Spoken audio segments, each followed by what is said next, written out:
Hello. This is a talk today, a history talk on Hillel and Shammai, the Zugot. They were mentioned today, today's daf, Lamed Aleph, and there was a lot of stories about the Zugot. So you heard about Hillel and you heard about Shammai.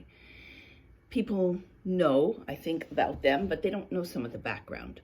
So they arose at a time when there were many other type of pairs, and these pairs weren't just pairs. They shared the kind of, halachic navigation of the Jewish world. That is the Sanhedrin. The Sanhedrin was the high court. It was eventually destroyed, and it was not really resumed, but these two, Hillel and Shammai, ran it. One was Nasi, Hillel, he was the president, and one was called Av Beit Din, Shammai. Now, the two of them are very interesting because they often rule in an opposite fashion. They opposite rule with different navigational tools. And we basically follow Hillel for many, many, many things. Hillel is said to come from Bavel. He is said to have been poor.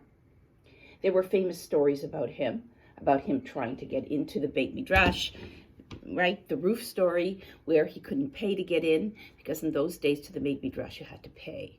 He didn't have the funds, so he listened on the rooftop, on the skylight, and you'll look at your skylight differently from now on, I think.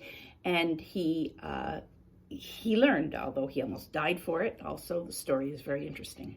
The stories today in the daf are a number of them, and they bring in both characters. Shammai is seen as somebody with less patience, holding a measuring stick. Michelle put a very interesting, well-known, actually, spin on for the figurative manner of why Shammai was holding a measuring stick, it said, and shooed off the unnecessary questioner, as distinct from Hillel, who didn't do that at all. He listened again. He listened to crazy questions. He listened to questions that have nothing to do with halacha and about, remember earlier, about Africans' feet and this one's eyes and woodchopper's eyes and somebody else's odd bodily characteristics that don't seem to have anything to do with anything and just would supposedly incite him to anger, which actually didn't in the stories. So it shows characters of these two. Both of them were important to Torah Shabbat Peh, and actually I think that's the message of the whole daf, is Torah Shabbat Peh is highly relevant. So we need to collect all of the opinions and all of the ideas, whether they're in the world of Hillel or the world of Shammai. Both of them, whether in the world of the patient person or whether the world of the impatient person, need to be collected. And actually, that's what the Gemara does.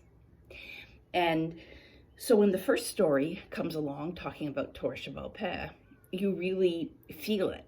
You feel it in these stories. And perhaps Shabbat is the most Torah Shabbat Peh-ish kind of halachas. And therefore, we need these stories to show that everybody has to be important when we come to talk about Torah Shabbat Peh.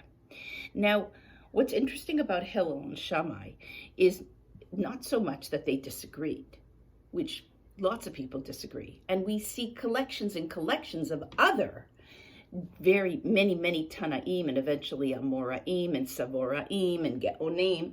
And today too, people disagree because the halacha doesn't always fit exactly what you need it to fit. So you have to take what you know and fit it in with the questioner. So you actually have to be very patient. The message from Hillel, you have to be very patient in saying, this is the question. This is what I know from Torah Shabbat Peh. I have to merge the two and marry the two together. Shammai didn't seem to want to do that, and he didn't have good pedagogic methodology, as did Hillel. So I think we learn a lot, not only about halacha and Torah Shabbat Peh, but pedagogy and training people and getting them to think on their own and getting them to realize things on their own.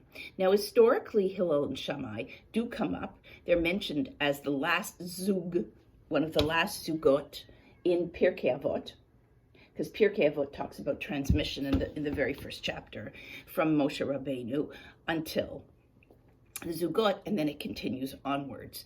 Now the zugot were all over the place until Hillel and Shammai, and then it broke down.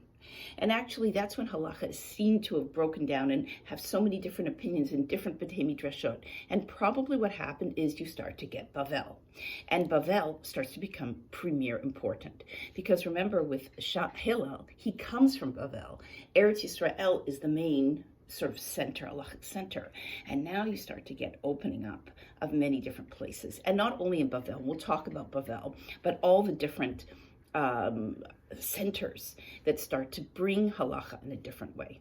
And that's why I think things started to change.